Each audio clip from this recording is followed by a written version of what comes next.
Good morning student, class 10th। आज हम पढ़ेंगे वही व्याकरण का चैप्टर चल रहा था। व्याकरण मैंने क्रिया से स्टार्ट कराई थी। हमने क्रिया के बारे में पढ़ा, उसके बाद में क्रिया जो कर्म के आधार पर, संरचना के आधार पर और काल के आधार पर 3 भेद होते हैं। कर्म के आधार पर बताया दिया था सकर्मक और अकर्मक, ठीक है। और संरचना के आधार पर है संयुक्त क्रिया, नाम धातु और प्रेरणार्थक, ठीक है। तो संयुक्त क्रिया और नाम धातु मैंने पिछली वीडियो में बता दिया था। अब हमारे यहाँ प्रेरणार्थक क्रिया, जो कि संरचना क्रिया का ही भाग है। प्रेरणार्थक क्रिया क्या होती है? जब कर्ता स्वयं कार्य ना करके किसी दूसरे को करने के लिए प्रेरित करे, यानी कर्ता जो खुद कार्य नहीं करता और दूसरों से कार्य करवाता है। जैसे एग्जाम्पल लिखा हुआ, अध्यापक जी ने गृह कार्य करवाया।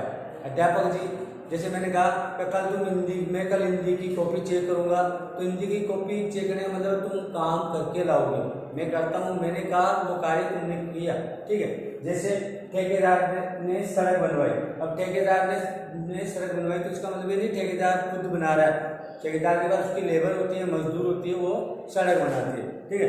तो कहने का तात्पर्य कर्ता जो है दूसरों से कार्य करवाता है। जैसे हम भी हमारे घर पे छोटे भाई बहन है, तो छोटे भाई बहन को हम खुद कहते हैं, हम करता है, हम कहते हैं जा दुकान से दूध की थैली लेके आ, तो वो हमारा कार्य करेगा। वो दूध की थैली कार्य उसने किया, लेकिन कार्य करने को किसने कहा? मैंने कहा, क्योंकि कर्ता मैं हूं, ठीक है। तो यह क्रिया को प्रेरणार्थक क्रिया कहते हैं, ठीक है।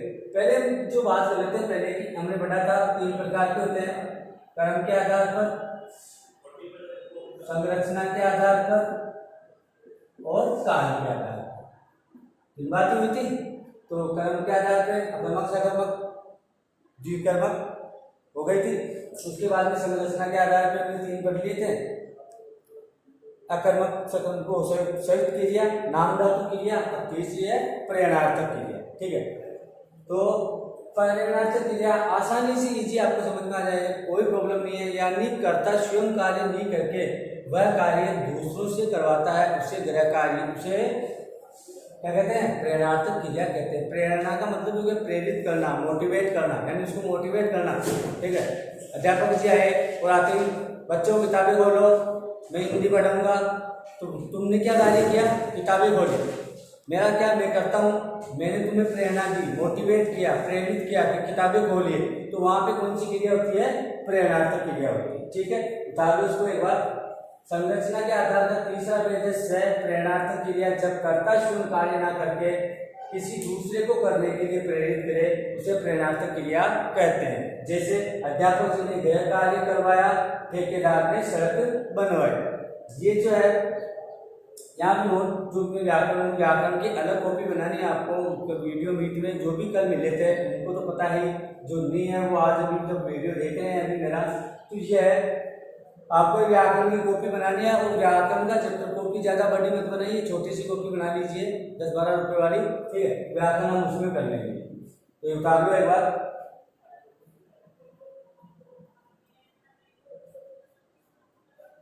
ठीक है, उतार लिया होगा। चलते हैं आगे।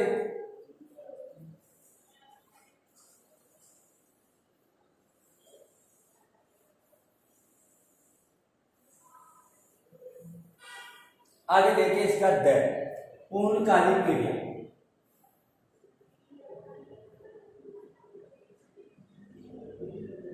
पूर्णकालिक क्रिया, अब इसमें क्या होता है? इसमें पूर्णकालिक में 2 काम करता एक ही होता है, कार्य 2 होते हैं। जैसे कि हम करते हैं तो 2 कार्य होते हैं। एक पहले एग्जाम्पल समझ लो, इंग्लिश में हम बोलते हैं 2 कार्य एक साथ हुए। राम ने स्कूल से आते ही खाना खाया। पहला कार्य क्या हुआ? पहले आया या खाया? पहले आया।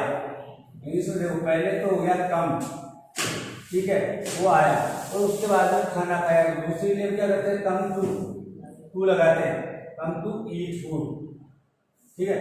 तो ये यहाँ पे ये करेक्टिव कंजक्शन ये लगा, टू लगाना जरूरी होगी, इसकी फर्स्ट फॉर्म में चलती है हमेशा। फर्स्ट फॉर्म टू लगा के फर्स्ट फॉर्म लगानी होती है, ठीक है। ऐसे ही यहाँ पे इसे पूर्ण क्रिया कहते हैं। ये इंग्लिश की बात नहीं कर रहा मैं, इंग्लिश की। तो यहाँ पे क्या है कि फिर एक ही करता होता है लेकिन वो दो कार्य करता है। जैसे किसी वाक्य में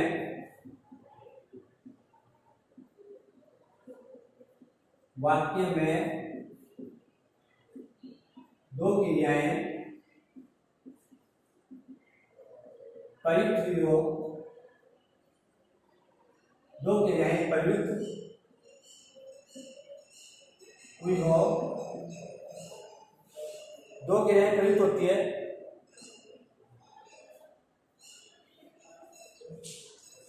एक क्रिया के संपन्न होने के बाद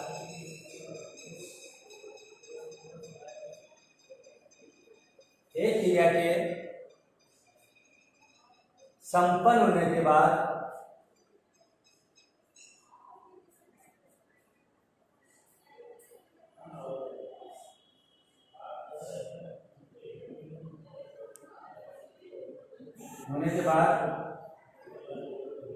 दूसरी क्रिया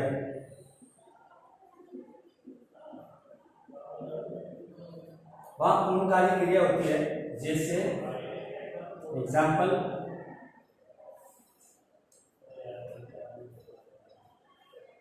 देखो, वह पढ़कर सो गया, वह पढ़कर सो गया। अब यहां देखिए दो क्रिया है, पढ़ना और सोना।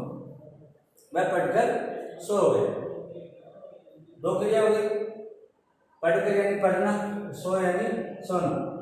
ठीक है, तो यहाँ पे दो क्रिया हुई। यहाँ पे अगर इंग्लिश की हम बात करते हैं तो टू लग जाएगा बीच में। पहली क्रिया कौन सी हुई? पढ़ना, रीड। फिर कौन सी हुई? स्लीप, सोना। तो read to sleep, read to sleep. ठीक है, तो ये दो क्रिया एक साथ चलती है। वहां पे उसने उठते ही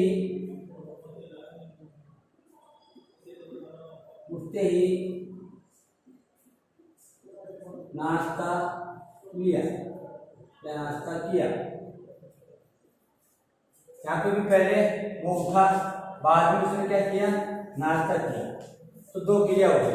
तो दो क्रिया होती है जब किसी वाक्य में दो क्रियाएं प्रयुक्त हुई हो और एक क्रिया के संपन्न होने के बाद दूसरी क्रिया हो, वहां पे उसको पूर्णकालिक क्रिया कहा जाता है। जैसे कि वह पढ़कर सो गया, जैसे कि उसने उठते हुए नाश्ता किया।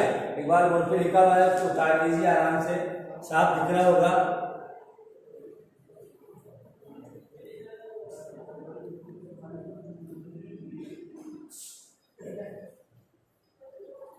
ठीक है, उतार लिया।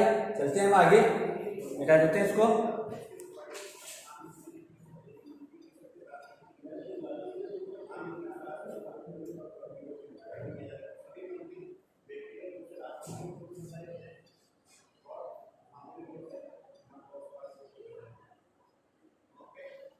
दो चलती है इसमें, एक तो पूर्णकालिक, एक तत्कालिक।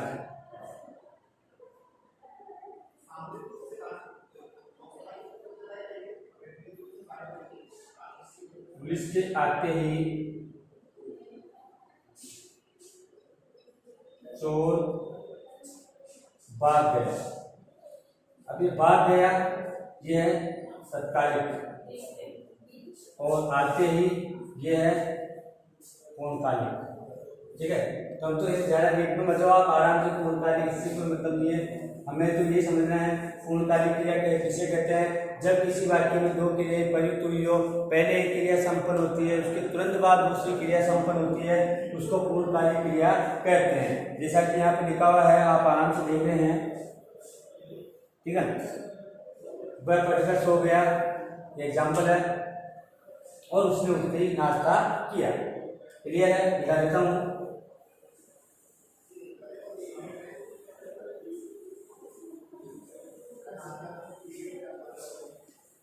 ठीक है, इसके बारे में अब हम पढ़ेंगे सीधा। इसका एक और वाक्य ये है, कृदंत क्रिया। ये कृदंत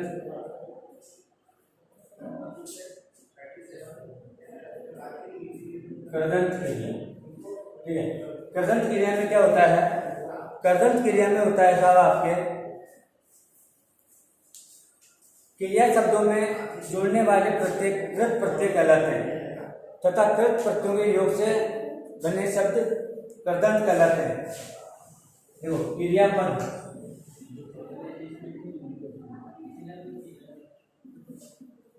क्रियापदों में जुड़ने वाले प्रत्यय जुड़ने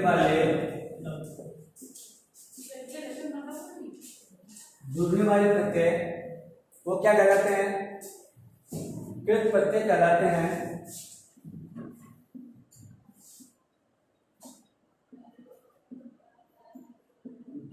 ठीक है, क्रियापदों में जुड़ने वाले प्रत्यय जो है वो तो क्या कहलाते हैं, कृत प्रत्यय।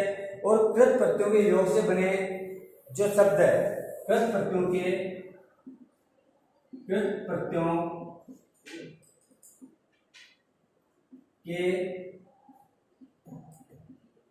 योग से बने शब्द कृदंत कहलाते हैं। इसकी थोड़ी सी जो परिभाषा है वो थोड़ा सा टफ है, लेकिन आप 2 बार पढ़ोगे। क्रियापद होती है, क्रियापद में जो ये प्रत्यय जुड़ता है तो कृत कहलाता है। और कृत प्रत्ययों के योग से, भाई क्रिया से कृत और कृत से कृत प्रत्यय जो जोड़ता है, कृत प्रत्ययों के योग से बनने वाले शब्द जो है वो जो आपके क्या कहलाते हैं, कृदंत कहलाते हैं। जैसे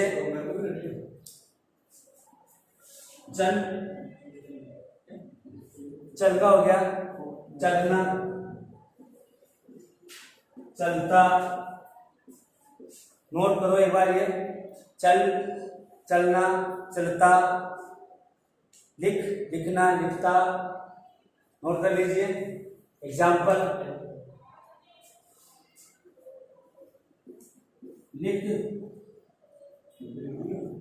लिखना, लिखता, ठीक है, ये हो गया कृदंत क्रिया, नोट कर लो।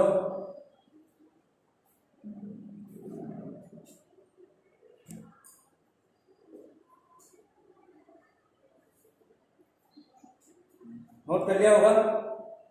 क्रियापदों में जुड़ने वाले पद कृत प्रत्यय कहलाते हैं। कृत के योग से बने शब्द कृदंत कहलाते हैं। जैसे कि चल, चलता, चलकर, चला आदि, लिखना, लिखकर, लिखता आदि, तो ये कहलाते हैं कृदंत प्रत्यय। आ गया, क्लियर है बिल्कुल, कॉपी में नोट कर लिया होगा आपने।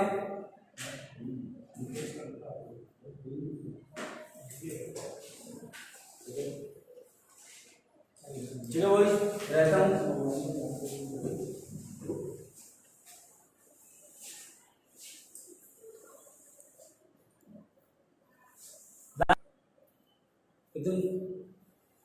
लास्ट अपना अंतिम है, तीसरा काल के आधार पर। काल के आधार पर सीधे ये तुम टेंस प्रश्न पढ़ते ही हो। काल के आधार पर 3 होते हैं, वर्तमान, भूत एवं तीसरा भविष्य।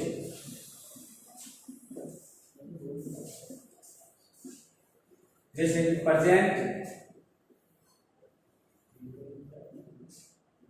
Past and future.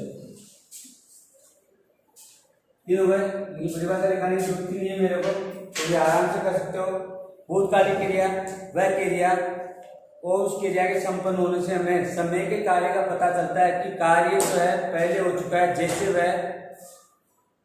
जैसे वह विदेश चला गया, वह गया हमारा भूतकाल में। ठीक है, जैसे वो विदेश चला गया, विदेश जाता है और विदेश जाएगा। ठीक है ना, एक एक एग्जाम्पल लिखने से तो आ जाएंगे, तुम्हें ज्यादा दिक्कत नहीं आएगी। काल के आधार पर 3 प्रकार होते हैं, वर्तमान काल, भूतकाल और भविष्य काल। ठीक है, एक एक एग्जाम्पल, मैं खाना खाता हूँ, मैं खाना खा चुका हूँ, मैं खाना खाऊं। मैं रोजाना पढ़ता हूँ, मैं पढ़ता था, फिर फेल हो गया था, और भविष्य अब मैं पढ़ूंगा और पास होकर दिखाऊंगा, ये हो गया हमारा भविष्य। तो काल के आधार पर क्रिया हमारी आज पूरी होती है। क्रिया के बारे में एक बार वापस देखें। क्रिया जिस शब्द से किसी कार्य करने का, जिस शब्द से किसी कार्य करने का बोध हो उसे क्रिया कहते हैं। क्रिया के 3 भेद होते हैं, कर्म के आधार पर, संरचना के आधार पर और इसके अलावा काल के आधार पर। कर्म के आधार पर अकर्मक, सकर्मक, सकर्मक की दो, एकर्मक, द्विकर्मक, एकर्मक द्विकर्मक छोड़ दीजिए। उसके बाद में आता है संयुक्त क्रिया संरचना के आधार पर। कर्म के आधार पर आपको 2 ही करने हैं, कर्म के आधार पर 2 ही करिए, अकर्मक और सकर्मक। सकर्मक जहाँ कर्म मौजूद है, अकर्मक जहाँ कर्म मौजूद नहीं है। और इसके अलावा संरचना के आधार पर संयुक्त क्रिया पहले बता चुका हूँ, नाम धातु क्रिया 2 पहले हो चुके थे। आज पढ़ी हमने प्रेरणार्थक क्रिया और पूर्णकालिक क्रिया, ठीक है। और उसके बाद में कृदंत क्रिया पढ़ी और उसके बाद में ये काल के आधार पर पढ़ेंगे वर्तमान काल, भूतकाल और भविष्य काल, ठीक है। तो आज तक के लिए ये काफ़ी है। मिलते हैं फिर नेक्स्ट वीडियो में नए व्याकरण के टॉपिक के साथ। तब तक पढ़ते रहिए, खुश रहिए, गुड बाय।